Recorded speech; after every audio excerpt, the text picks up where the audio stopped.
The cargo scanner beeped 3 times before Eris realized his hands were shaking. He pressed his palm flat against the cold metal desk, willing the tremor to stop. Around him, the port facility hummed with mechanical precision.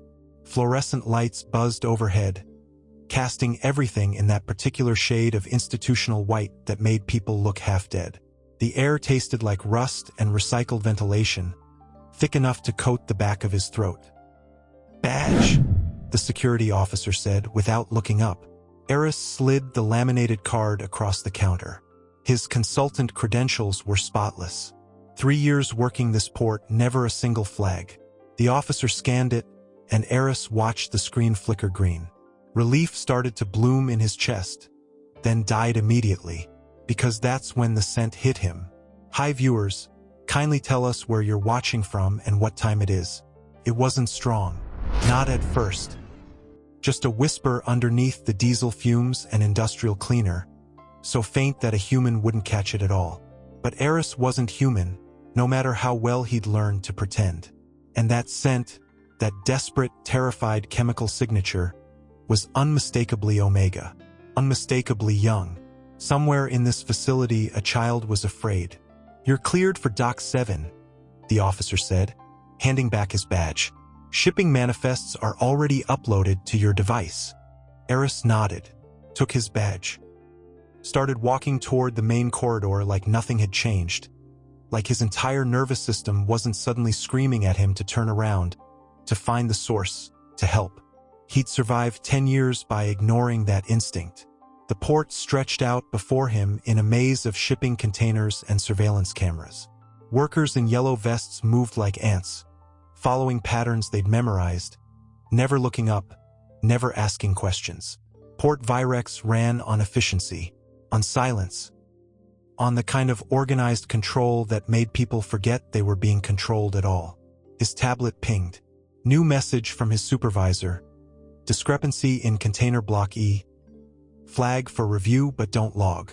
Will handle personally." Eris stopped walking. Don't log meant don't create a paper trail. Don't log meant whatever was in block E wasn't supposed to exist. The scent came again, stronger this time. Fear mixed with something else. Something that made his teeth ache and his pulse spike despite the suppressants he'd taken that morning. The medication that kept his own Omega biology buried so deep that even alpha-dominated spaces like this one felt safe. Felt. Past tense. He turned left instead of right. Away from Dock 7. Toward the restricted corridors where contractors weren't supposed to go. His badge would work on most doors. Consultants needed access for inspections. That's what he'd tell anyone who asked. No one asked. The hallway narrowed. The fluorescent lights flickered, old wiring struggling to keep up. Eris counted his steps, trying to map the facility layout in his head, trying to remember where the blind spots were in the camera coverage. His supervisor had sent him that security grid months ago, back when they'd been discussing safety protocols. Back when Eris had still believed this job was about safety. The scent grew stronger with each step. Young Omega in distress produced a specific chemical marker, one that triggered protective instincts in any Omega who caught it. Evolution's way of ensuring pack survival. Eris had spent a decade suppressing those instincts, burying them under professionalism and pharmaceutical intervention. But evolution didn't care about survival strategies. Evolution just screamed. He found the door at the end of a corridor marked, "Authorized personnel only." Gray metal, no window, sealed with a magnetic lock that required clearance he technically had but absolutely shouldn't use. His badge hovered an inch from the scanner. One swipe and there would be a record. One swipe and whoever was monitoring this facility would know he'd been here. The child whimpered. Eris swiped. The lock disengaged with a soft click. He pushed the door open and stepped into a storage room that smelled like disinfectant and terror. Boxes lined the walls, unmarked except for serial numbers that meant nothing to anyone without the right database access. In the corner, huddled behind a stack of plastic crates, was a child, maybe 8 years old, maybe younger. Omegas developed slowly, especially the ones who'd been stressed early. The pup's dark skin was ashen, eyes too wide, small body trembling in clothes that didn't fit right. Someone had tried to scent block him with chemical spray, the cheap kind that burned when applied, but it was wearing off in patches. "Hey," Eris said quietly, keeping his distance. "It's okay." It wasn't okay. Nothing about this was okay. The child pressed further into the corner, a soft, keening sound building in his throat. That sound, that particular pitch, was a distress call. If any alpha in the building caught it, they'd come running.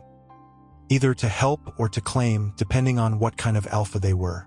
Eris made a choice he'd regret for the rest of his life. He let his own scent loose. Just a little. Just enough to mark himself as Omega, as safe, as Pack in the way that bypassed language and went straight to hindbrain recognition. The suppressants he'd taken screamed in protest, his body chemistry lurching sideways, but it worked. The child's keening stopped. "I'm going to get you out of here," Eris whispered. That's when he heard the footsteps. Heavy, deliberate, 2 sets moving in perfect synchronization. The kind of matched rhythm that only came from people who'd spent years moving together, thinking together, hunting together. Twin heartbeats. Alpha. Close. What will Eris do now that he's been discovered? The footsteps stopped outside the door. Eris grabbed the child, pulling him close and covering them both with his jacket in some pathetic attempt at concealment. His mind raced through options. Lie and say he was conducting an inspection. Lie and say he'd heard a noise. Lie and say anything except the truth, which was that he'd just revealed himself as an Omega in a facility that believed he was human, while holding an unregistered pup who wasn't supposed to exist. The door opened. 2 men walked in, and the air pressure in the room changed immediately. That's what alpha presence felt like when it was concentrated, intentional. Like the atmosphere itself had to reorganize around them. They were tall, both of them, dressed in black tactical gear that looked expensive and well-used.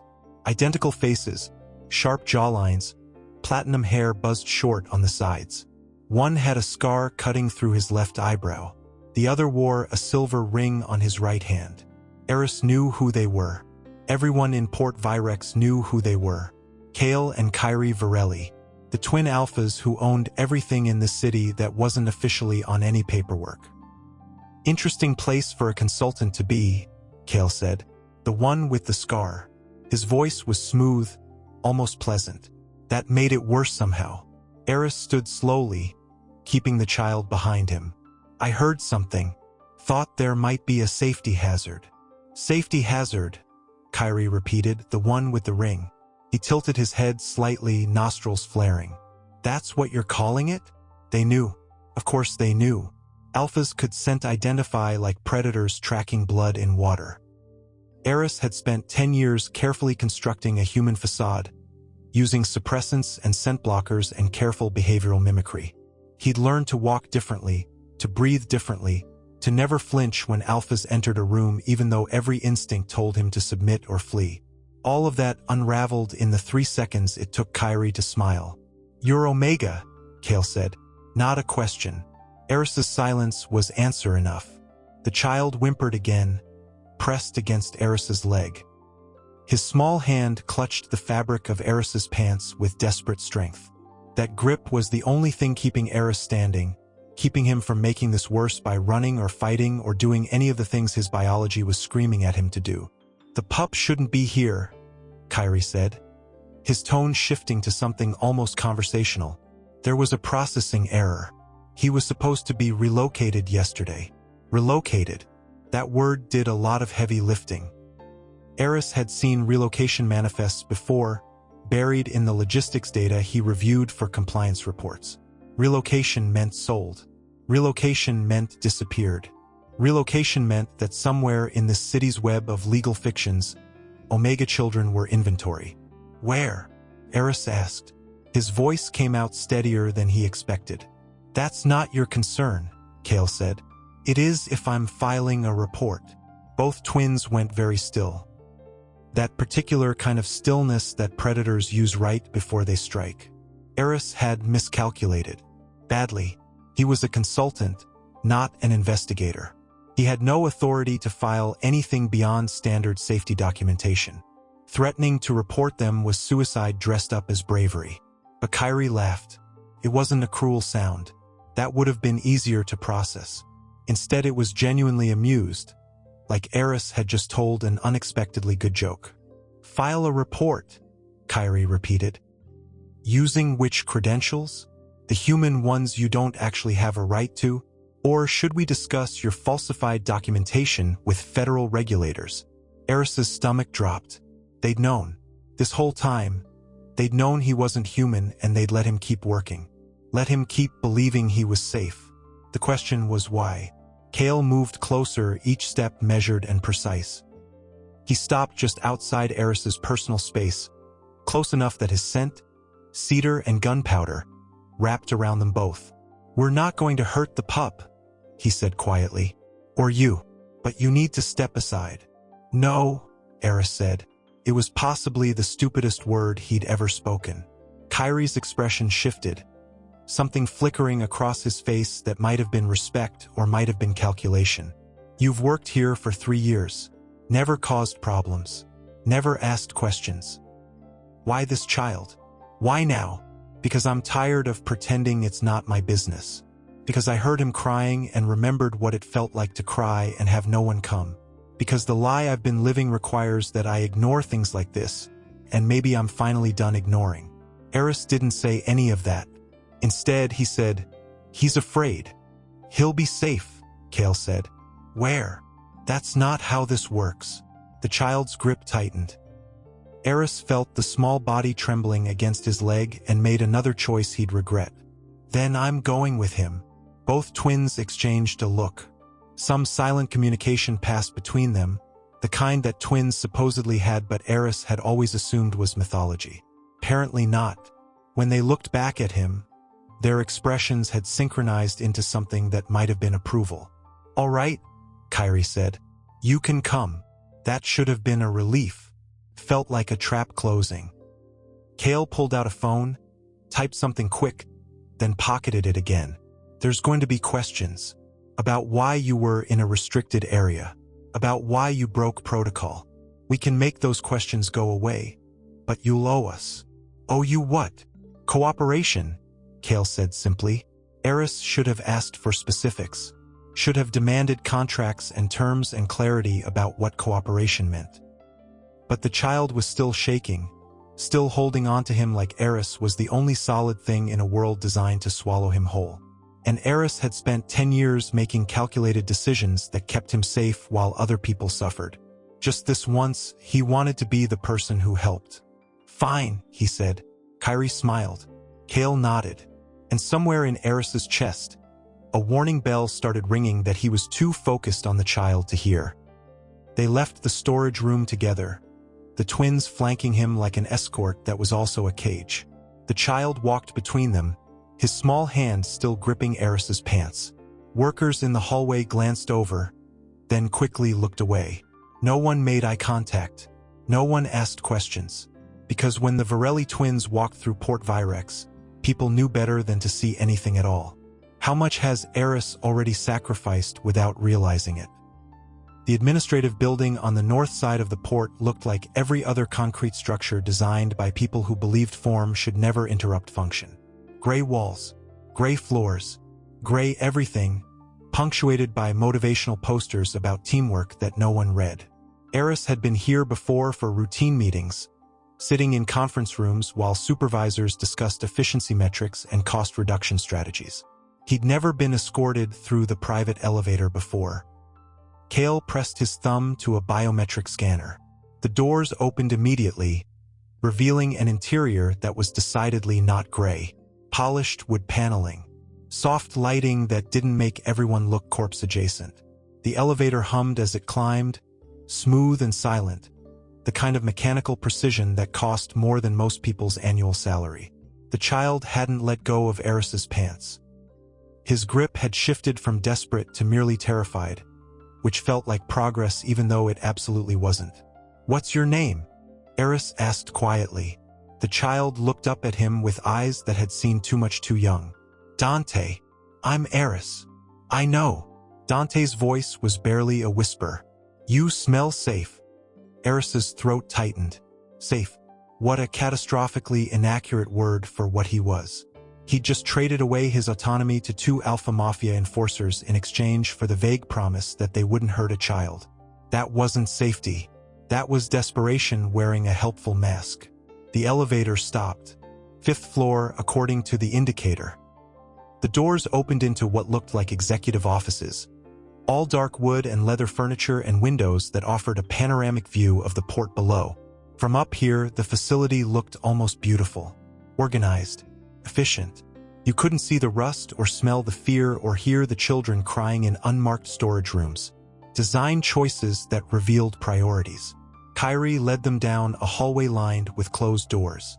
Behind one, Eris heard voices low and intense. Behind another, the click of keyboards and the hum of electronics. This was the real administrative center, the place where decisions got made that would never appear in public records. They stopped at a door marked Medical Services. Eris's entire body went rigid. Medical services in a place like this could mean anything. Could mean actual healthcare. Could mean something worse.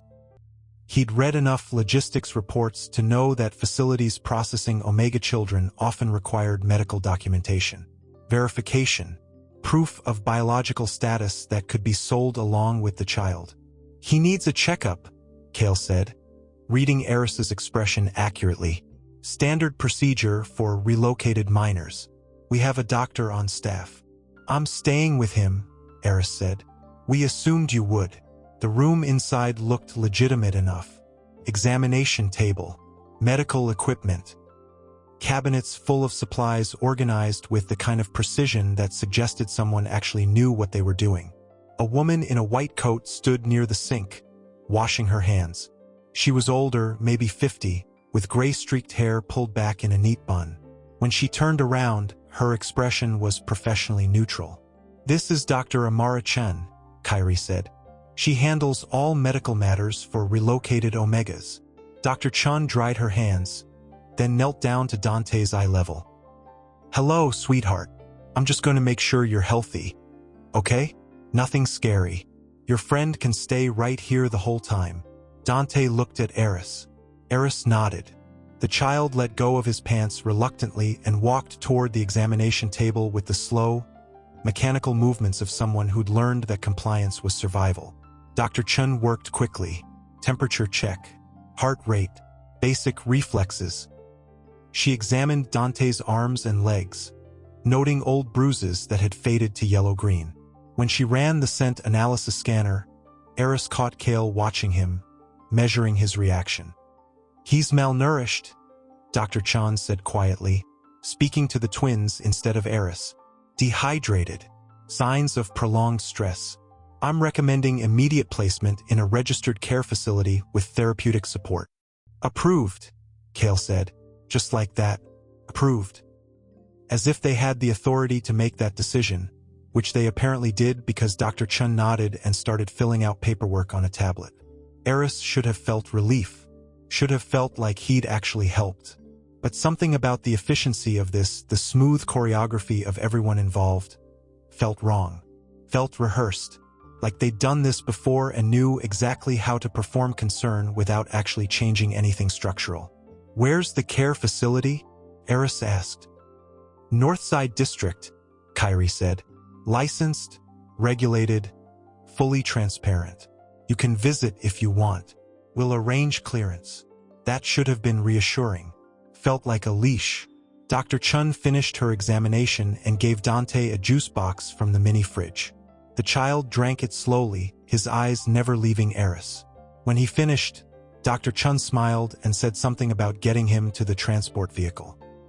Dante nodded, still watching Eris like he was afraid that looking away would make him disappear. I'll see you soon, Eris promised. It was possibly a lie. Probably a lie. But Dante smiled anyway, small and fragile, before Dr. Chun led him out of the room. And then Eris was alone with the twins. The door closed with a soft click that might as well have been a gunshot. You did a good thing, Kael said, leaning against the examination table. That child would have been processed through standard channels without you. Would have ended up somewhere significantly worse. Standard channels, Eris repeated. You mean sold? We don't use that word. No, you use relocated. Much cleaner. Kyrie moved closer, his expression shifting from neutral to something more intense. You're angry. That's understandable. But you're also smart enough to know that anger without context is just noise. So let me give you context. He pulled out his phone, swiped through a few screens, then turned it toward Eris. The display showed a database. Names, dates, locations. Hundreds of entries, maybe thousands, all tagged with codes that Eris recognized from his consulting work. Status, age, destination. This is the real registry, Kyrie said. The one federal regulators pretend doesn't exist. Every Omega child processed through Port Virex in the last 5 years. Some went to legitimate families. Some went to labor contractors. Some went to places that don't ask questions about where children come from. Eris's hands clenched. And you're showing me this why? Because you asked where Dante is going. And because we're giving you a choice. Kael pushed off the examination table, moving to stand beside his brother. The synchronization was eerie, like they were two halves of the same predator. You can walk away right now. Go back to your consulting job. Pretend you never saw that storage room. We'll make sure Dante ends up somewhere safe, and you'll never hear from us again. Or, Eris asked, or you help us fix this, Kyrie said simply. The room felt too small suddenly, too warm. Eris's pulse hammered in his throat as his mind raced through implications. Fix this could mean anything. Could mean actually helping Omega children. Could mean participating in some scheme that made things worse. Could mean trading his freedom for the illusion of impact. Why me? He asked. Because you broke protocol to help one child, Kael said. Which means you're either stupid or genuine. We're betting on genuine. And if you're wrong? Both twins smiled, identical and cold. Then we'll know soon enough. Kyrie held out a tablet. Consultant contract. Enhanced access. You'll report directly to us. Your job will be to audit the registry system and identify where children are being diverted from legitimate placement. You'll have resources, protection, anything you need. Eris stared at the tablet like it might bite him. In exchange for what? Loyalty, Kael said, and silence. What you learn stays between us until we decide it's time to act. That's not fixing anything. That's controlling the information. It's both, Kyrie said. Systems don't change because someone yells loud enough. They change when people with power decide to use it differently. We're offering you access to that power. The tablet screen glowed between them, the contract already loaded and waiting for a signature. Eris could see the terms scrolling past. Enhanced salary, private accommodations, security detail. It looked like a promotion. It smelled like a cage. But Dante's face kept flashing through his mind. That small, fragile smile. That desperate grip on his pants. That whispered, "You smell safe." Eris reached for the tablet. His hand was steady when he signed. What has he just agreed to? The apartment they gave him was nothing like his old place. Eris had been living in a converted warehouse unit on the east side of Port Virex, the kind of space that featured exposed pipes as architectural elements because calling them eyesores would hurt the lease price. Cheap, functional. This new place was a penthouse in the financial district. Floor-to-ceiling windows overlooking the water. Furniture that looked like it belonged in a magazine spread about people who'd never worried about money. The kitchen had appliances Eris didn't recognize. The bathroom had heated floors. Felt like evidence. He stood in the living room, still holding the single bag of possessions he'd been allowed to pack from his old apartment. Everything else would be taken care of, according to the efficient woman in a gray suit who'd handled his relocation. She'd used that word too. Relocated. As if Eris was a child being processed rather than an adult who'd just signed away his autonomy. The door opened without a knock. Kael walked in carrying a folder and wearing an expression that might have been satisfaction. He'd changed out of the tactical gear into a dark suit that probably cost more than Eris's previous annual salary. The scar through his eyebrow looked sharper in the evening light streaming through the windows. You're settled, Kael said. Not a question. I have a bag and severe regret, Eris replied. So yes, Kael smiled, brief and sharp. The regret will fade, or it'll get worse. Either way, you'll adapt. He set the folder on the glass coffee table, then gestured for Eris to sit. Eris remained standing. Small rebellion, meaningless probably, but it felt necessary. Some way to remind himself that he'd agreed to work for them, not obey them. Kael noticed but didn't comment. Your new access credentials, database passwords, security clearances, everything you'll need to start auditing the registry system. He opened the folder, revealing layers of documents marked with classification stamps. You'll report your findings weekly, directly to me or Kyrie, no one else. What if I find something that needs immediate action? Then you call us immediately. You don't file reports. You don't alert authorities. You don't tell anyone what you're doing.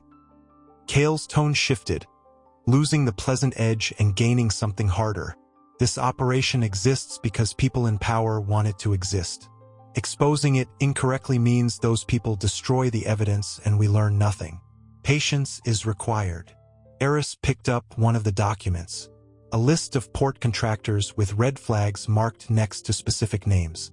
Companies that had received Omega children for labor purposes. Some of the names he recognized from his previous consulting work. Companies he'd helped certify as compliant with labor regulations. His stomach turned. I wrote approval reports for some of these, he said quietly. We know. You knew I was helping them and you let me keep doing it? Kael leaned against the arm of the couch. His posture relaxed in a way that felt deliberately casual. You were following the law as written. Compliance frameworks designed to look ethical while enabling exactly what they're supposed to prevent. We needed someone who understood how those frameworks operated. You could have stopped me. We could have.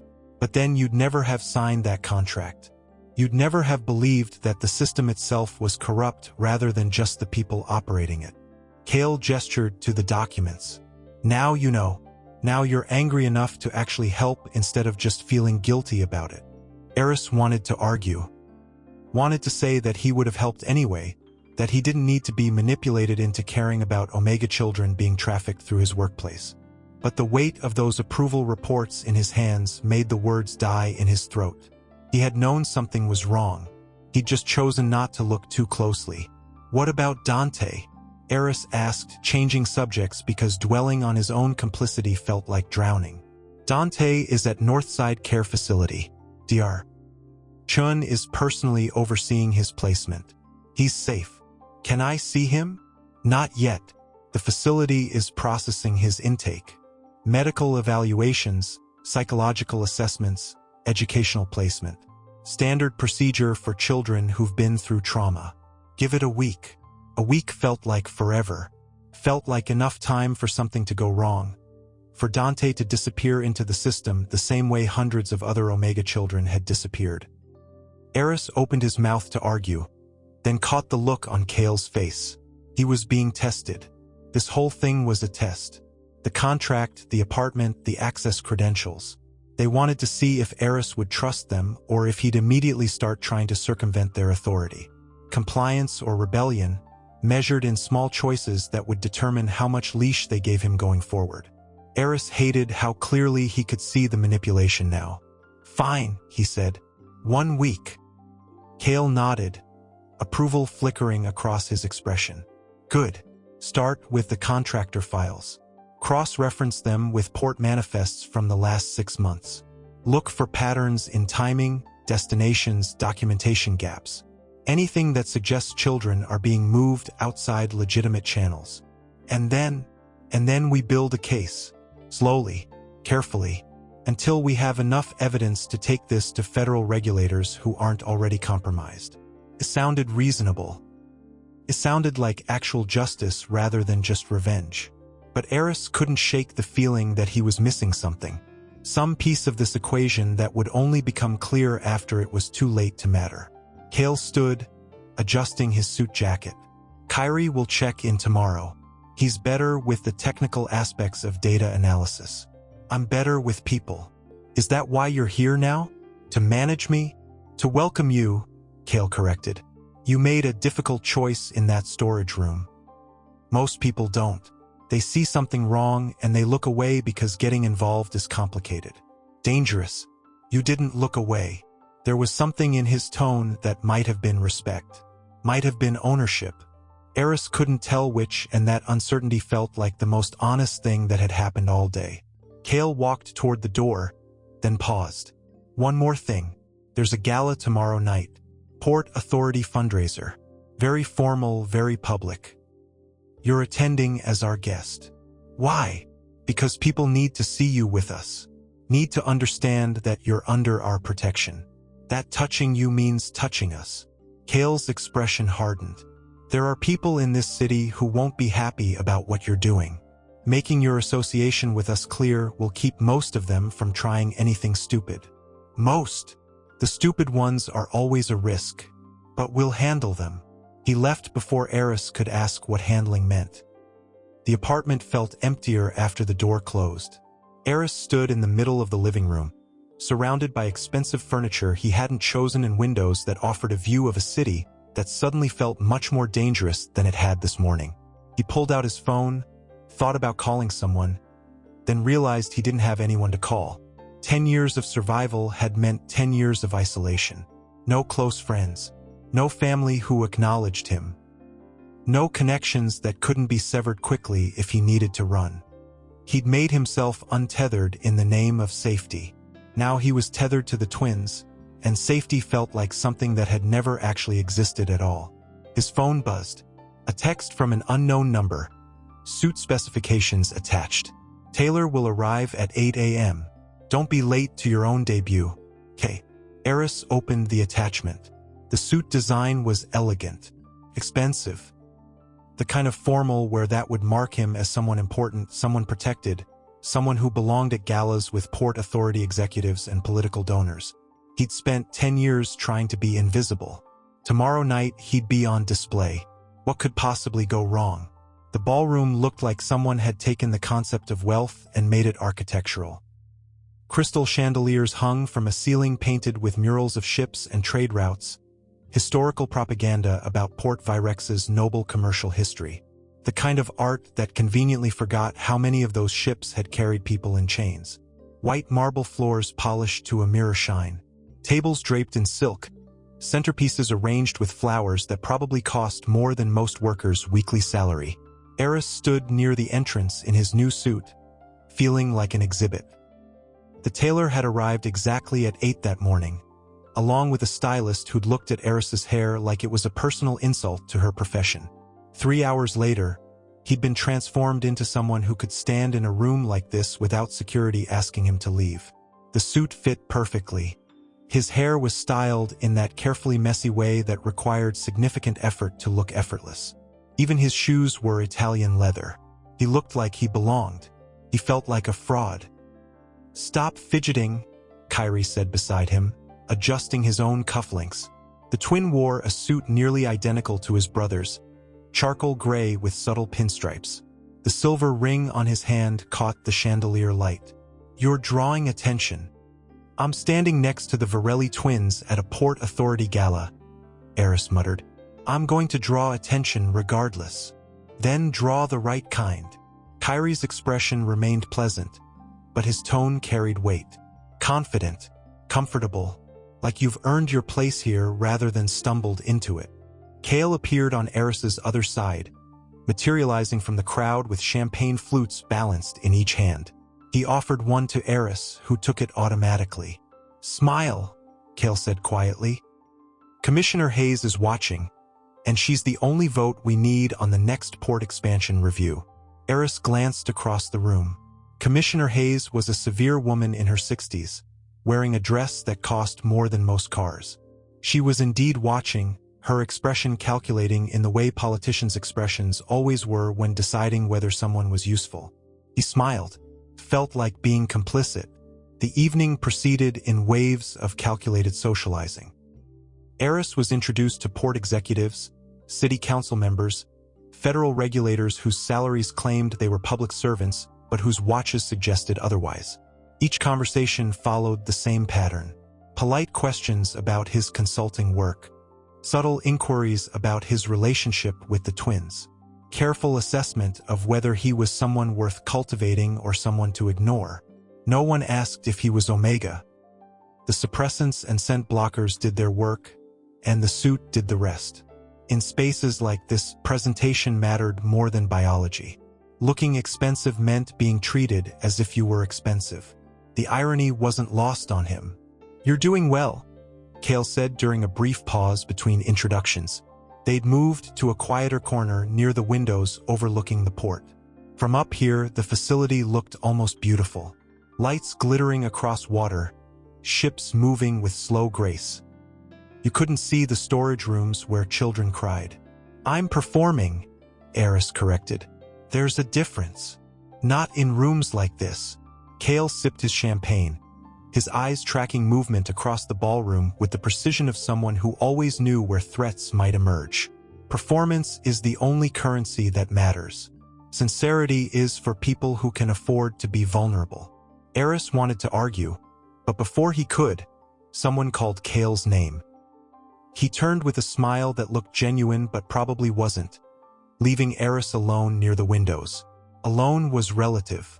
Security personnel stood at strategic points around the room. Cameras tracked everything. And somewhere in the crowd, Kyrie was managing his own web of political connections. Eris was surrounded by people and completely isolated. He checked his phone. No messages except one from Dr. Chun earlier that day. "Dante's intake processing going well. We'll send full report next week." Next week. Always next week. Always waiting, always trusting that the people in charge actually cared about helping rather than just controlling. "You must be Eris Calder." The voice came from behind him. Eris turned to find a man in his 40s, expensive suit, easy smile. He held out his hand. "Marcus Webb, Legislative Director for Federal Omega Affairs." Eris shook his hand automatically, while his mind raced through implications. Federal Omega Affairs meant oversight of registry systems. Meant someone with access to the exact data Eris was supposedly auditing. "Consulting work must be interesting these days," Marcus continued, his tone conversational. "Especially with the Virellis as clients. They have quite the reputation." "They're thorough," Eris said carefully. "I'm sure." Marcus glanced around the room, then lowered his voice slightly. "Can I give you some advice? Off the record." Every instinct Eris had screamed danger. "All right. Be careful about the contracts you sign. The twins are many things, but philanthropic isn't one of them. Whatever they're promising you, whatever they're offering, remember that people like them don't help people like us unless there's profit involved. People like us." The phrasing was deliberate. Marcus knew. Somehow, despite the suppressants and blockers, this man had identified Eris as Omega. "I appreciate the concern," Eris said, keeping his voice neutral. "Do you?" Marcus's smile didn't reach his eyes. "Because from where I'm standing, you look like someone who's about to learn a very expensive lesson about power. And I've seen what happens when Omegas forget their place in systems like this." The threat was clear, even wrapped in friendly advice. Eris opened his mouth to respond, but Kyrie appeared beside them like he'd been summoned. "Marcus," Kyrie said pleasantly, "still spreading goodwill and federal oversight? Someone has to." Marcus's smile sharpened. "We should have lunch sometime, Kyrie. Discuss some of the more interesting patterns we've noticed in port processing data. I'll have my assistant set something up." They stood there for a moment, smiling at each other with the warmth of predators circling territory. Then Marcus nodded to Eris and walked away, disappearing into the crowd. "What was that about?" Eris asked. "Marcus Webb is very good at his job," Kyrie said quietly, "which makes him dangerous. He's been investigating Omega trafficking patterns through Port Virex for 6 months. Hasn't found anything concrete yet, but he's getting close." "Close to what?" "Close to us." Eris's stomach dropped. "You're moving Omega children through the port. That's what this is really about. The whole audit, the contract, everything. You need me to help you hide it." Kyrie's expression didn't change. We need you to help us redirect it. There's a difference. Not from where I'm standing. Then maybe you're standing in the wrong place. Kyrie turned to face him fully, his voice dropping to something more intense. Marcus Webb thinks he's hunting traffickers. He's actually hunting symptoms of a system that creates demand for trafficked children because legitimate placement processes are deliberately broken. We're not hiding evidence. We're documenting it until we have enough to take down the entire structure. And if I don't believe you, then you'll discover the truth eventually, and you'll have to decide whether you want to help fix things or just feel morally superior while nothing changes. Before Eris could respond, the lights dimmed slightly. A woman stepped onto the small stage at the front of the ballroom, microphone in hand. She thanked everyone for attending, talked about port development initiatives, mentioned charitable contributions. Standard gala speech. Then she said something that made Eris's blood freeze. We also want to recognize someone who demonstrated extraordinary courage this week. Eris Calder, please come to the stage. The crowd turned to look at him. Hundreds of eyes, all focused on the Omega pretending to be human, who'd just been publicly summoned to receive praise he hadn't earned for helping one child while a system continued to destroy hundreds. Kael appeared beside him, smiling. Time for your debut. He guided Eris toward the stage like it was choreographed. Because it was. Because everything about this night had been calculated, designed to mark Eris as belonging to them in front of everyone who mattered. The woman on stage smiled warmly as Eris climbed the steps. She explained how he'd discovered an unregistered minor in dangerous conditions. How he'd risked his own safety to help.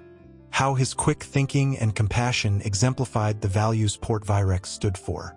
Lies wrapped in truth, presented as heroism. The crowd applauded. Cameras flashed. Eris stood there in his expensive suit, receiving praise for being complicit in a system he just promised to expose.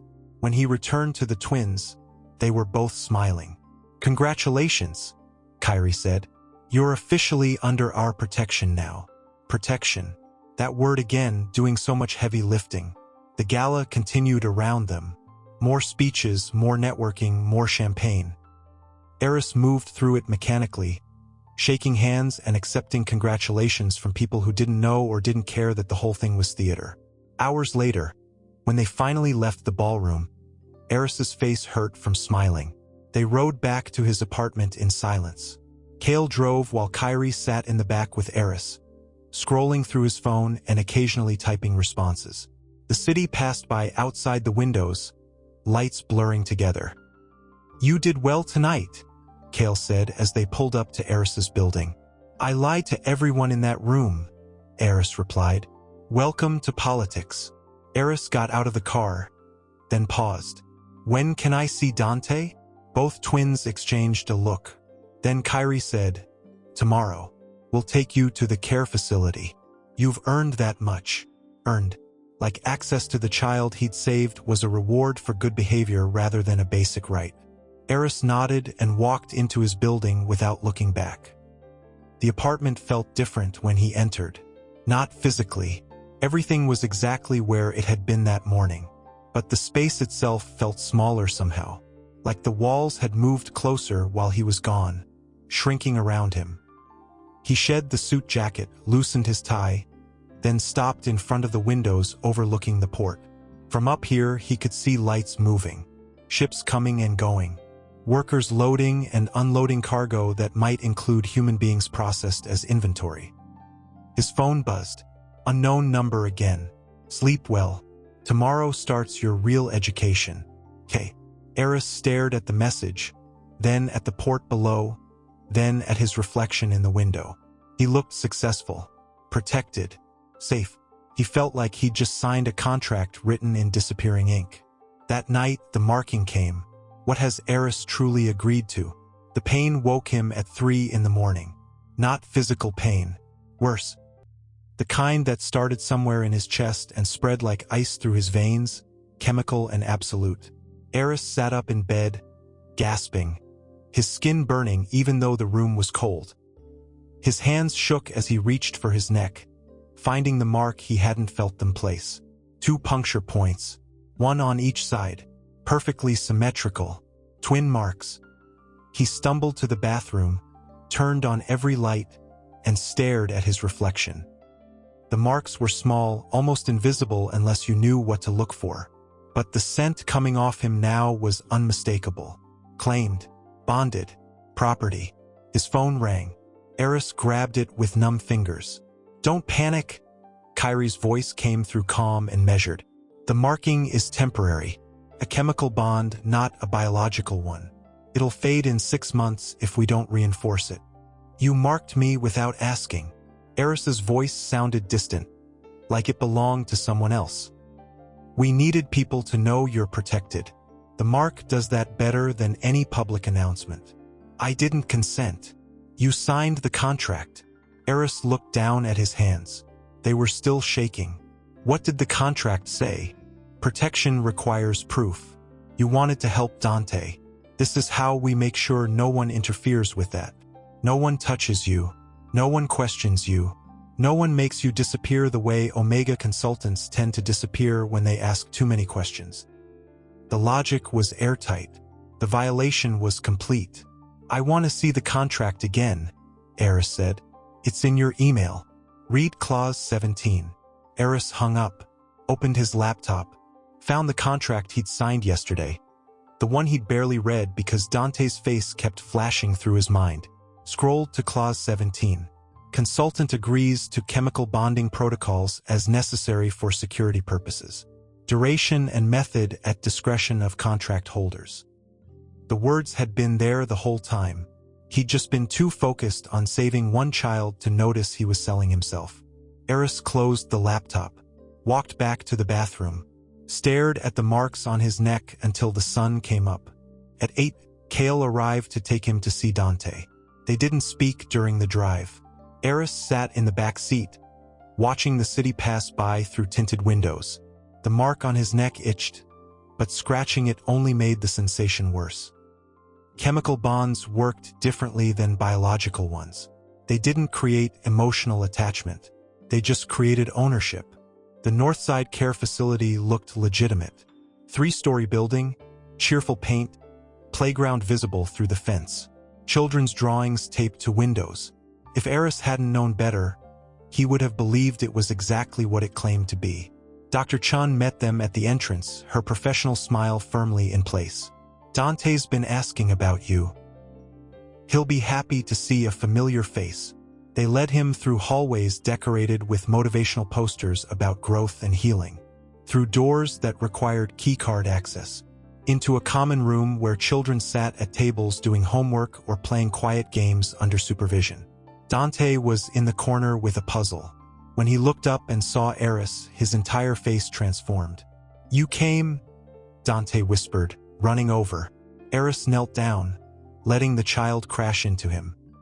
The hug was desperate, all sharp elbows and trembling limbs. "I promised, didn't I?" Promises don't always mean anything.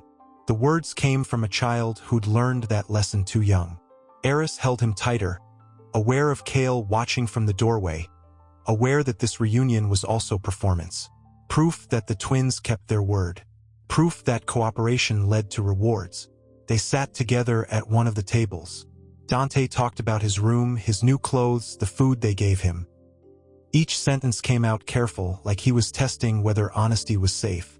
Eris listened and tried to ignore the mark burning on his neck. "Are you staying?" Dante asked finally. "I can't, but I'll visit, as often as they let me." "They're scary," Dante said quietly, glancing toward where Kael stood. "But they haven't hurt anyone here. Not yet. Not yet." The qualification felt important. Dr. Chun approached after 30 minutes, her smile apologetic. "We need to continue Dante's therapy session, but you're welcome to visit again next week." Next week. Always next week. Eris hugged Dante one more time, promised again to come back, then walked out of the facility feeling like he'd just left part of himself behind. In the car, Kael finally spoke. "He's safe here. We have staff monitoring 24 hours. Security protocols in place. No one gets in or out without authorization. Like a prison," Eris said. "Like protection." They drove in silence back to Eris's apartment.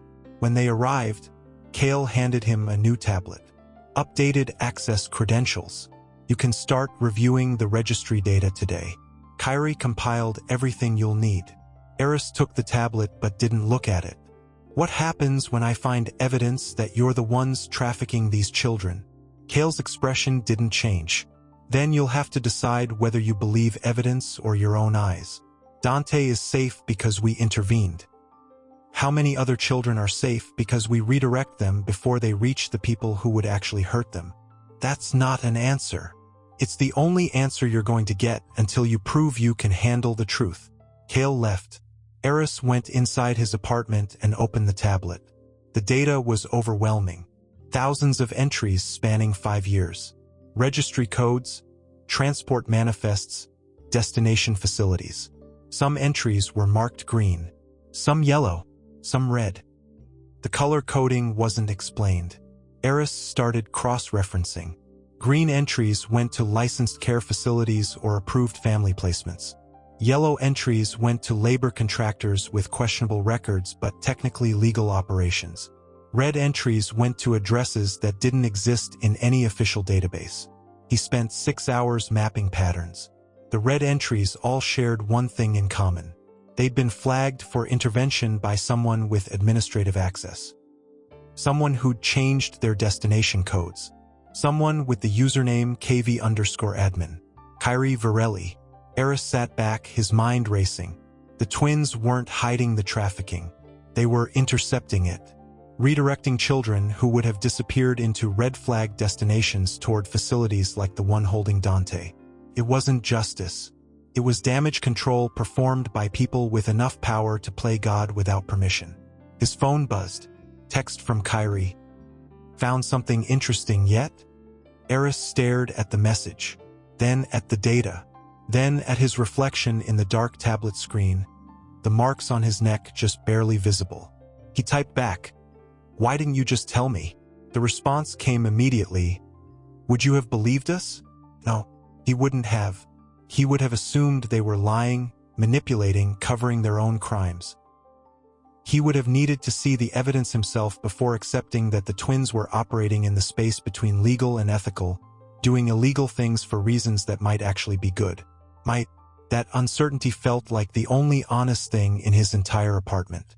Eris stood up and walked to the window.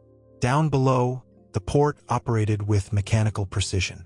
Ships moved, cargo transferred. People worked their shifts without knowing or caring what actually moved through those containers. Somewhere in that facility, there were probably more children like Dante, waiting, afraid, hoping someone would hear them cry. Eris opened a new file on the tablet and started documenting everything. Not for the twins, for himself, because if he was going to be complicit in this system, he needed to know exactly what he was complicit in. The evidence grew throughout the night. Spreadsheets, manifests, communication logs showing conversations between port officials and contractors. Each piece painted a picture of organized exploitation running parallel to legitimate operations. And threaded through everything like a pattern he couldn't unsee was evidence of intervention. Children redirected, destinations changed, contracts nullified. The twins weren't clean, but they weren't the primary disease either. Eris was still working when the sun came up, his eyes burning from screen glare, his neck still marked with ownership he hadn't chosen. His phone buzzed again. Different number this time.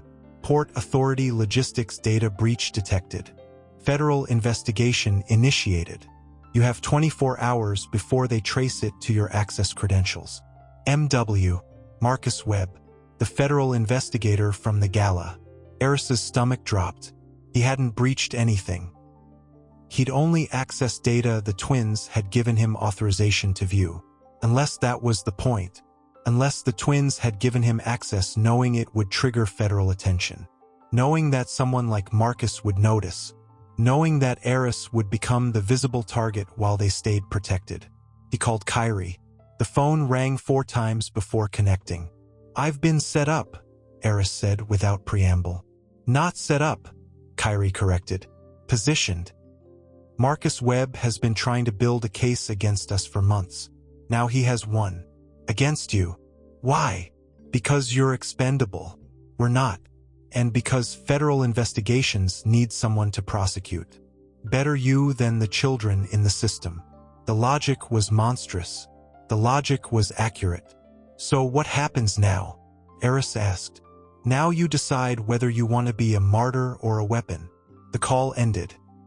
Eris stood alone in his apartment, marked and trapped and holding evidence that could destroy everyone involved, including himself. The child wasn't safe. How far will Eris go to expose the truth? Eris spent the next 18 hours copying every file he could access. Not through the tablet the twins had given him. That was compromised, monitored, designed to track exactly what he reviewed. Instead, he used his old laptop, the one from his previous life, as an invisible consultant. He routed the connection through networks that would take federal investigators weeks to trace. He downloaded manifests, registry data, communication logs, everything that showed the full scope of what Port Virex really was. Processing center. Not for cargo. For children. His hands cramped from typing. His eyes burned from screen glare.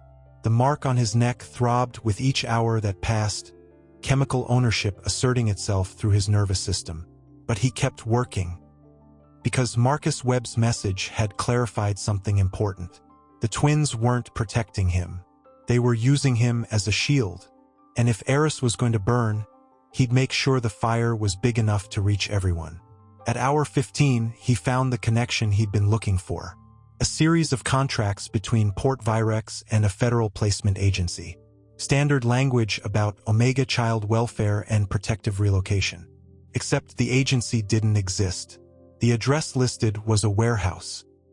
The authorization signatures belonged to people who'd died years ago. Ghost agency. Real money. Real children disappearing into nothing. Eris traced the financial thread backward. The money came from a corporate fund managed by someone with the initials DR. He cross-referenced against Port Authority personnel records. Darius Reinhold, Port Commissioner, the man who'd stood 3 feet away from Eris at the gala, smiling and talking about community values. The man the twins answered to. Eris's apartment door opened without warning. Both twins walked in like they owned the place, because according to the lease, they did. Kael carried coffee. Kyrie carried a tablet identical to the one they'd given Eris yesterday. "You've been busy," Kyrie said, setting the tablet on the coffee table. "You've been tracking me," Eris replied. "We track everyone." Kael handed him one of the coffee cups. "Drink. You look terrible." Eris took the coffee but didn't drink it. "I found Darius Reinhold's connection to the ghost agency." Both twins went very still. Not surprised. Calculating. "And what are you planning to do with that information?" Kael asked. "Send it to Marcus Webb. Let federal investigators do what they do best." "That would be suicide," Kyrie said calmly. "Reinhold has connections in every regulatory agency that matters. He'll bury the investigation and you along with it. Then I'll send it to the media." Media outlets in the city are owned by people who profit from the same system. They'll kill the story before it runs. Eris stood up, coffee sloshing over the rim of the cup. "Then what's the point? Why give me access to all of this if there's no way to actually expose it?" "There's a way," Kael said. "But it requires patience. Strategy. Building a case that can't be ignored or buried." "How long?" 6 months. Maybe a year. Children are disappearing now. Not in 6 months. And if you expose everything today, Reinhold destroys the evidence, the system adapts, and nothing changes except you end up dead or imprisoned. Kyrie's voice remained level, but his eyes were intense. "We've been redirecting children for 3 years. Hundreds of them. Keeping them out of the worst placements while we document enough evidence to take down the entire structure. You want to throw that away for the satisfaction of one dramatic reveal." Eris wanted to argue. Wanted to say that justice delayed was justice denied. That children shouldn't have to wait for adults to build perfect cases while their lives were destroyed. But he'd also seen Dante's face. seen the care facility that existed because the twins had used their power to create something better than what the system offered. It wasn't enough, but it was something. I need a guarantee, Eris said finally, that Dante stays safe. That the children in that facility aren't just being moved to a different kind of exploitation. You have our word, Kael said. Your word came with a mark I didn't agree to. Kyrie stepped closer, his expression shifting to something more human, more honest. You're right. We marked you without full consent. We justified it as protection, but it was also control. We needed to know you wouldn't run before you understood what you were part of. And now you understand. And you're still here. So maybe our methods were wrong, but our assessment was correct. It wasn't an apology. It was an acknowledgement. Eris didn't know if that was better or worse. He sat back down, exhaustion crashing over him. What happens with Marcus Webb's investigation? We'll handle it, Kael said. Give him enough evidence to feel like he's getting somewhere while steering him away from you. He wants to arrest traffickers. We'll give him some sacrificial pieces, Eris said. People who actually deserve it. Mid-level contractors who've been skimming Omega children for private sales. We've been documenting them for months. Now they serve a purpose. The calculation was cold. The calculation probably saved lives. Eris closed his laptop and looked at both twins. I want weekly verification that Dante is safe. I want access to the care facility whenever I request it. And I want every file you have on Reinhold's operation. Everything. No more filtered information. Done, Kyrie said immediately. And when we have enough evidence, when this case is ready, I'm the one who sends it to federal authorities. Not you. Me. Both twins exchanged a look. Then Kael nodded. Agreed. They left shortly after, taking their coffee cups and their tablet, leaving Eris alone with his laptop and the weight of choices that felt less like decisions and more like inevitabilities. He opened a new encrypted folder and started organizing the evidence. Not for today.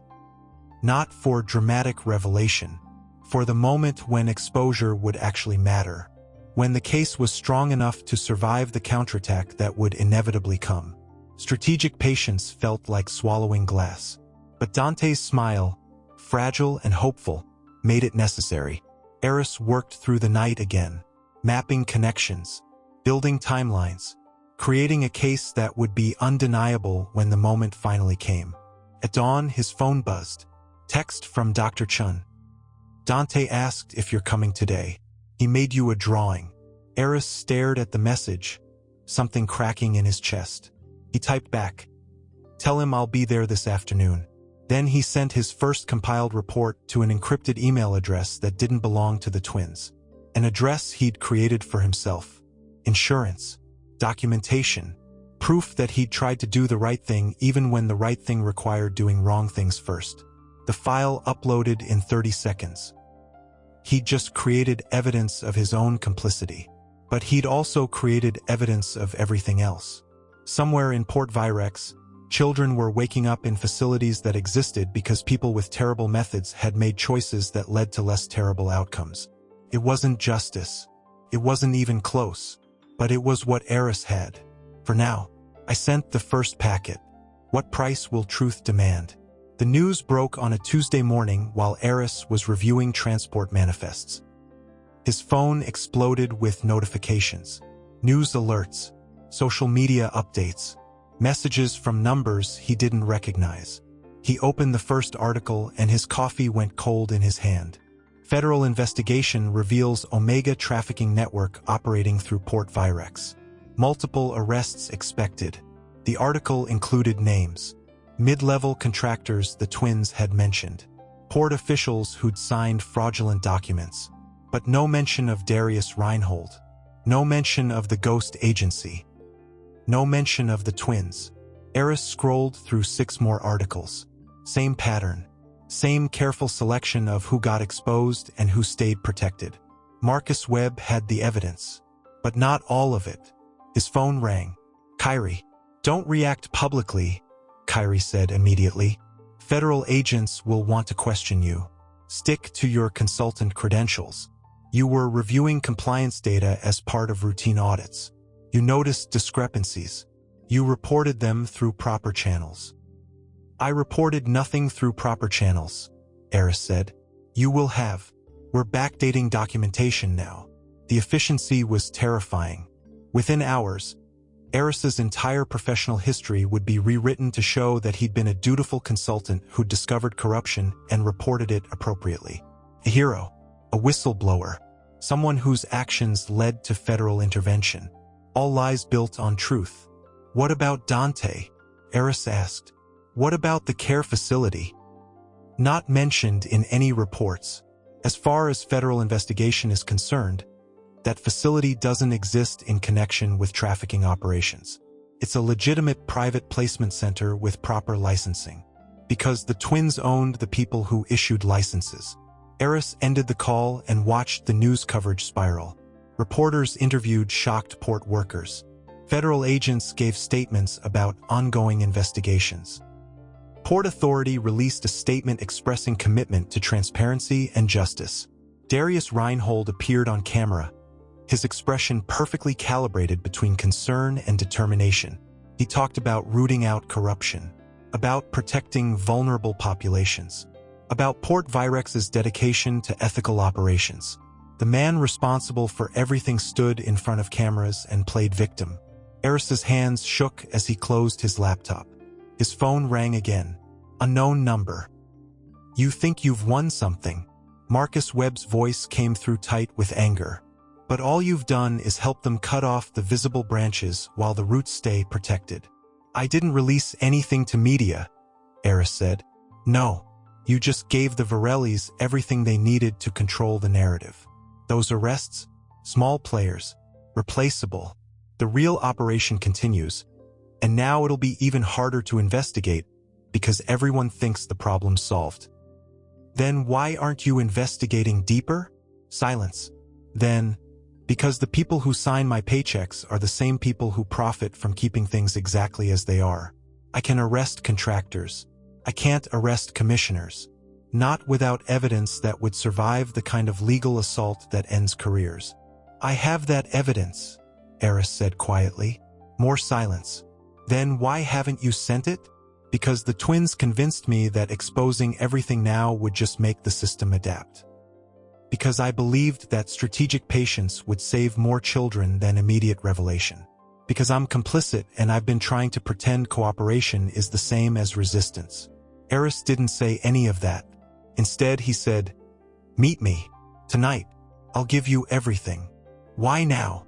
Because I'm done being a weapon that only fires in approved directions.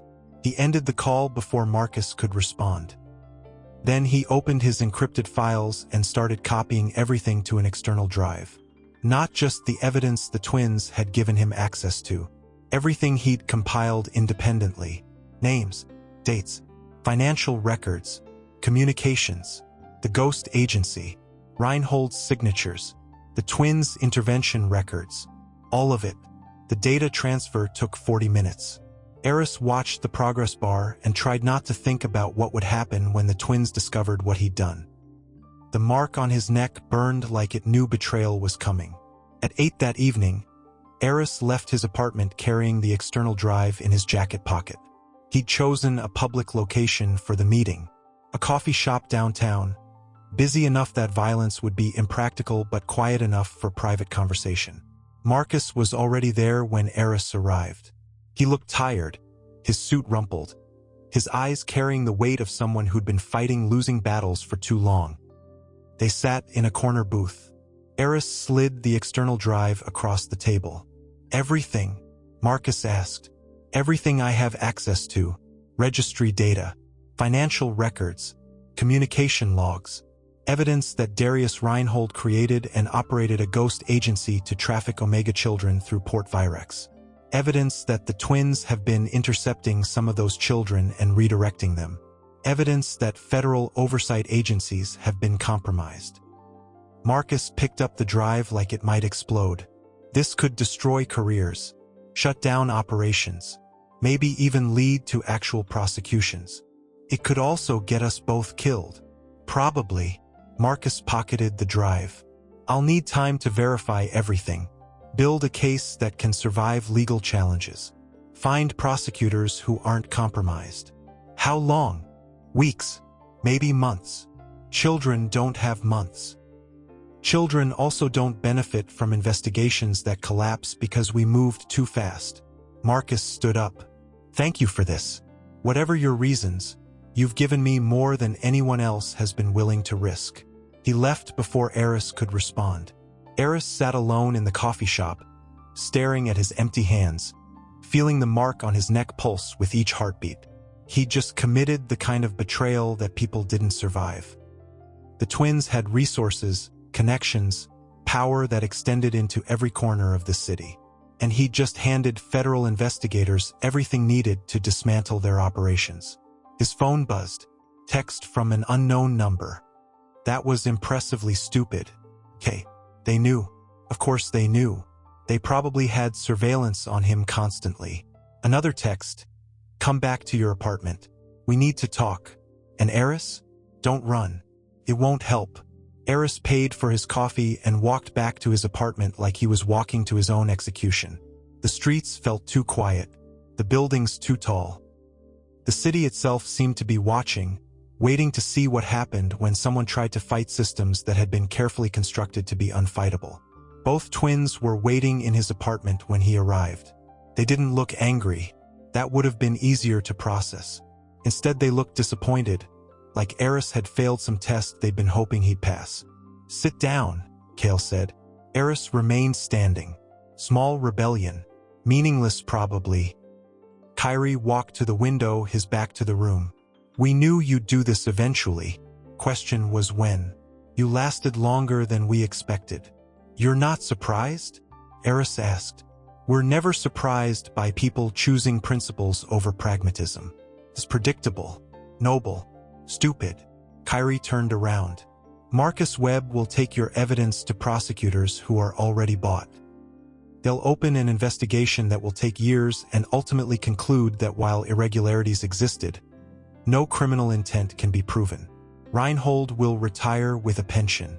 The ghost agency will be restructured under a different name, and the children will continue to disappear. You don't know that, Eris said. We know because we've seen it happen before. 6 years ago, another consultant tried to expose the same system. He had evidence. He had federal support. He ended up dead in a car accident that was ruled mechanical failure. The room temperature seemed to drop. Are you threatening me? Eris asked. We're explaining reality, Kael said. You've made a choice. Now live with the consequences. They walked to the door. Kyrie paused at the threshold. The bond will be severed within the hour. Painfully. We'd apologize, but you knew what betrayal would cost. They left. Eris stood alone in his apartment, waiting for the pain that was coming. Waiting for the chemical bond to tear itself apart because he'd violated the terms of ownership he'd never actually agreed to. The pain arrived right on schedule. They severed it violently. Will anyone survive what comes next? The bond breaking felt like dying without the relief of actually stopping. Eris collapsed on his apartment floor, body convulsing as the chemical markers unwound themselves from his nervous system. Chemical bonds weren't supposed to hurt this much when dissolved. Unless the people who created them wanted them to hurt. Wanted the person who'd been marked to remember exactly what defiance cost. 3 hours later, when the pain finally subsided to manageable levels, Eris checked his phone with shaking hands. 47 missed calls. All from numbers he didn't recognize. He played the first voicemail. Mr. Calder, this is Agent Morrison with the Federal Bureau of Investigation. We need to speak with you immediately regarding evidence submitted to federal prosecutors. Please return this call. The next voicemail was similar, and the next, urgent requests that sounded more like demands. Marcus Webb must have moved quickly, submitted the evidence officially, triggered the kind of federal response that required documentation and interviews and official statements. Eris didn't call back. Instead, he opened his laptop and searched for news about Port Virex. The stories had already shifted. What had been a local trafficking investigation 2 days ago was now a federal scandal. Reporters had gotten access to preliminary findings. Names were being mentioned. Real names this time, not just contractors and mid-level officials. Darius Reinhold's face appeared on every major news outlet. The port commissioner was declining interviews. His lawyers had released statements about cooperation with federal authorities while maintaining innocence. The stock language of people who'd been caught but not yet charged. Eris scrolled through comments sections. Public outrage, shock, demands for justice. People who'd never thought about where Omega children disappeared to suddenly care deeply about trafficking networks. Media cycles that had ignored systematic exploitation for years now ran 24-hour coverage. It should have felt like victory. It felt like watching a machine recalibrate. His apartment intercom buzzed. Building security. Mr. Calder, there are federal agents here requesting to speak with you. Eris looked at his reflection in the dark laptop screen. He looked terrible, exhausted, marked by the ghost of a bond that had been torn away. But alive. He pressed the intercom button. Send them up. 2 agents arrived within minutes. Professional suits, serious expressions, badges displayed prominently. Agent Morrison was tall, black, with the kind of eyes that had seen enough corruption to be perpetually suspicious.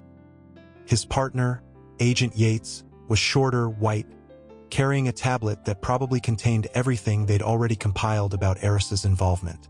Thank you for agreeing to speak with us, Morrison said. Did I have a choice? Eris asked. Everyone has choices.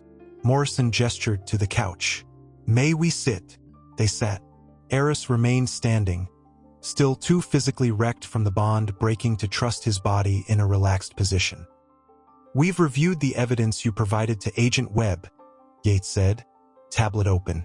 It's extensive, detailed, clearly compiled over significant time with high-level access to Port Virex systems. I'm a consultant, Eris said. I had legitimate access. For compliance audits, Morrison corrected. Not for copying financial records related to federal agencies or documenting internal communications from port commissioners. I documented discrepancies. You documented crimes. Morrison leaned forward slightly, which makes you either a witness or a participant. We need to establish which. The interview lasted 2 hours. Questions about how he'd gained access, what he'd seen, who he'd reported to, whether he'd been coerced or compensated for his silence.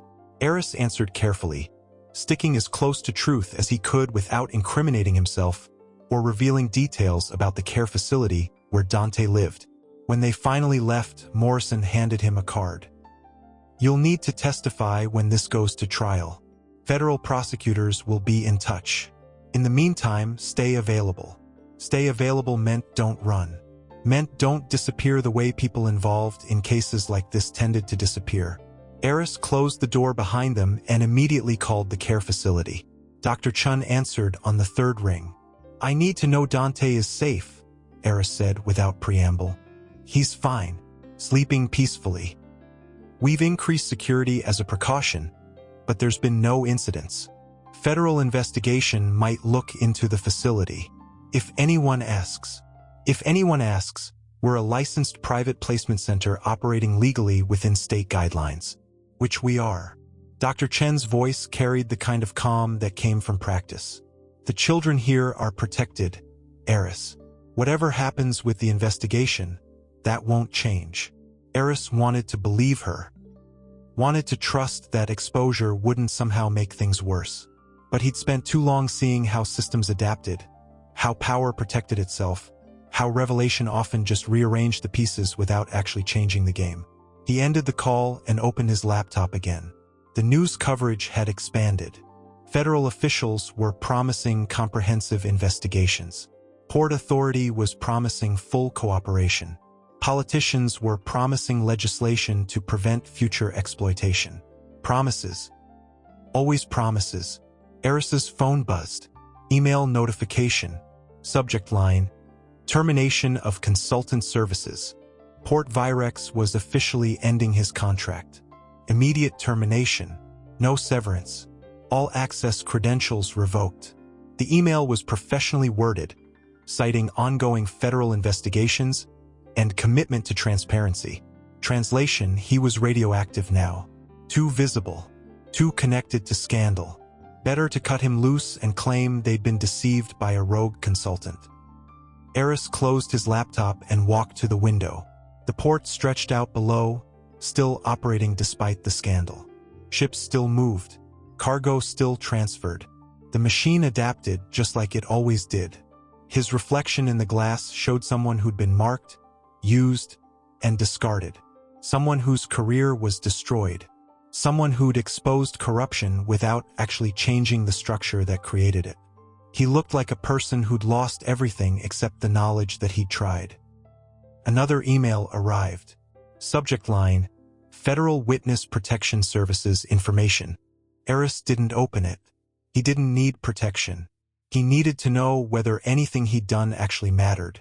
Whether Dante would grow up in a world even slightly better than the one that had tried to swallow him. Whether exposure led to change or just to better hidden exploitation.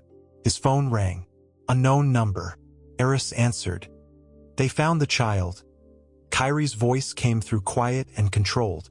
Eris's heart stopped. What? The facility was raided as part of federal investigation. Dante and 17 other Omega children were removed for verification purposes. They're being held in federal custody pending placement. That was supposed to be safe, Eris whispered. It was safe, until you exposed everything. Now federal authorities need to demonstrate thoroughness. Which means questioning every placement, every facility, every child who might have been trafficked. Including the ones we were protecting. The line went dead. Eris stood at the window, staring at his broken reflection, understanding finally and completely what he'd done. He'd chosen revelation over strategy, chosen immediate exposure over patient documentation, chosen the satisfaction of fighting back over the harder work of actually helping. And Dante was suffering for it. They found the child. What has justice truly cost?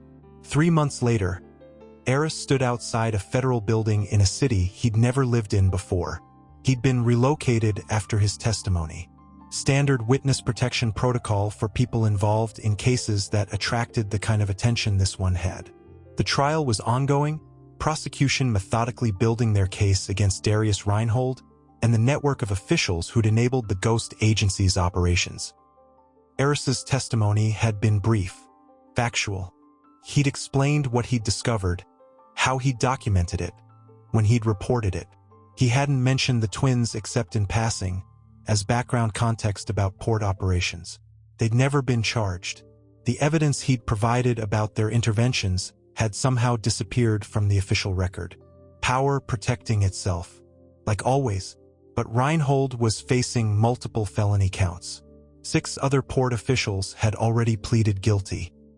Federal oversight agencies were being restructured.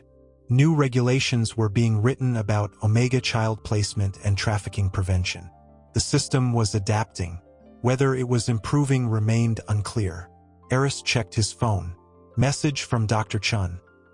He's ready when you are. He took a breath and walked inside the building. Security checkpoint. Visitor badge. Escort through hallways designed to be deliberately neutral, stripped of personality or warmth. Federal facilities that processed traumatized children weren't supposed to feel welcoming. They were supposed to feel official. Safe through bureaucracy. Dr. Chun met him outside the designated room. She looked tired but relieved. He's been asking about you every day. We told him you'd come when you could. How is he? Eris asked. Processing. Healing. He's resilient, but resilience has limits. He'll need long-term support. And placement. Approved. A family in the Midwest. Experienced with Omega children. Licensed, vetted, thoroughly investigated after everything that happened. He'll be safe. Safe. That word again. Eris walked into the room. Dante sat at a small table drawing with colored pencils. He looked older than he had 3 months ago. Taller. His face had filled out slightly, healthy meals and regular care showing their effects. But his eyes still carried knowledge that children shouldn't have. You came, Dante said, looking up.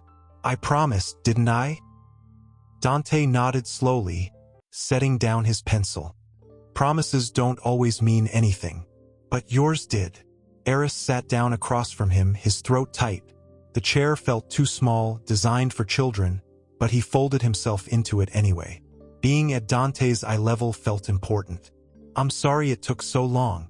Dr. Chun said you were helping other people, making sure what happened to me doesn't happen to them.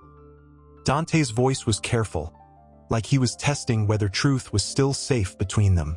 Did it work? The question landed like a physical weight. Eris thought about how to answer. He could lie, tell Dante that everything was fixed now, that no other children would suffer. But Dante had earned honesty, even when honesty hurt. Some things are better, Eris said finally. The people who were supposed to protect children but didn't are being held accountable. New rules are being written. New people are watching to make sure those rules actually mean something. But not everything is fixed. No, not everything. Dante picked up his drawing, turning it so Eris could see. It showed a building with windows, flowers in front, stick figures holding hands. Family. Hope rendered in crayon and pencil. They showed me pictures of the people I'm going to live with. They have a dog and a garden. They said I can help plant vegetables if I want. That sounds good. It sounds safe. Dante's expression shifted, something older moving behind his young face. Will you visit me there? Eris's chest constricted. He wanted to say yes, wanted to promise that he'd be part of Dante's life going forward, that their connection wouldn't end just because the crisis had passed. But the truth was more complicated.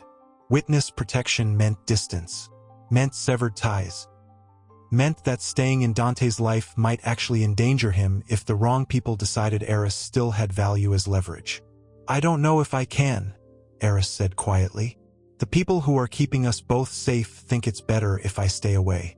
For a while at least. Dante's hands tightened on the drawing. Because of what you did, telling everyone what was happening. Yes. Was it worth it? The question hung between them, enormous and impossible to answer with certainty. Eris thought about everything he'd lost. His career, his home, the carefully constructed life he'd built over a decade of strategic invisibility. The mark on his neck had faded, but phantom pain still woke him some nights, chemical memory of ownership torn away violently. He thought about the 17 other children who'd been removed from the care facility during the federal raid. About the ones still being found, still being processed, still being moved towards something that might actually be safety instead of exploitation wearing safety's mask. He thought about the twins still operating in Port Virex, still wielding power, still existing in that gray space between criminal and necessary that people with resources always seem to occupy. He thought about Darius Reinhold's face on the news, finally forced to answer for what he'd enabled. I don't know, Eris admitted. Ask me in 10 years. Maybe by then I'll have an answer that feels true. Dante nodded like he understood, like he'd already learned that sometimes the right choice and the good outcome weren't the same thing. Dr. Chun says I should write to you, even if you can't write back right away. She says it helps to know someone's listening. I'll always listen, Eris said. That much I can promise. They sat together for another 20 minutes. Dante showed him more drawings, talked about the therapy sessions he attended 3 times a week, described the new foods he'd tried, normal childhood things, rendered extraordinary by the fact that 3 months ago, normal childhood hadn't been something Dante could access. When their time was up, Dr. Chun appeared in the doorway with an apologetic expression. Dante stood up, then surprised Eris by hugging him. The embrace was brief but fierce, a child's desperation disguised as affection. Thank you for hearing me, Dante whispered. Eris held him carefully, aware that this might be the last time. Thank you for crying loud enough that I couldn't ignore it. Dr. Chun led Dante away. He looked back once, waved, then disappeared around a corner toward whatever future the system had approved for him. Eris walked back through the neutral hallways, returned his visitor badge, stepped out into afternoon sunlight that felt too bright for how he felt inside. His phone buzzed. Email notification from a legal aid organization asking if he'd be willing to consult on new Omega protection legislation being drafted. He opened the message, read through the formal language requesting his expertise, his experience, his willingness to help build something better from the wreckage of what had been exposed. The work would be unpaid. The work would be difficult. The work would mean staying visible when every instinct screamed to disappear. Eris typed a response. Yes. When do we start? He sent it before he could reconsider. Then he walked away from the federal building, away from the child he'd saved but couldn't keep saving, away from the life he'd destroyed in service of exposure that might or might not actually change anything fundamental. He walked without destination, just movement, just proof that he was still capable of choosing his own direction even when everything else had been chosen for him. Somewhere in Port Virex, ships were still moving. Cargo was still being processed. The twins were still operating in shadows that protected them better than any law. But somewhere in the Midwest, a child who'd been inventory was about to plant vegetables in a garden. The scales didn't balance. They never would. Justice wasn't an equation that solved cleanly. But maybe that wasn't the point. Maybe the point was that Eris had heard crying and decided it mattered more than his own safety. Maybe the point was that one child got to grow up in a world slightly less broken than the one that had tried to swallow him. Maybe the point was that systems change slowly, painfully, through accumulation of people who refused to look away even when looking away would have been easier. Eris kept walking, unnamed, uncelebrated, alive. Behind him, federal buildings processed evidence. Ahead of him, uncertain work waited. Around him, a city that didn't know his name continued its indifferent rhythm. And somewhere, a child was drawing pictures of a future that almost hadn't existed. That would have to be enough.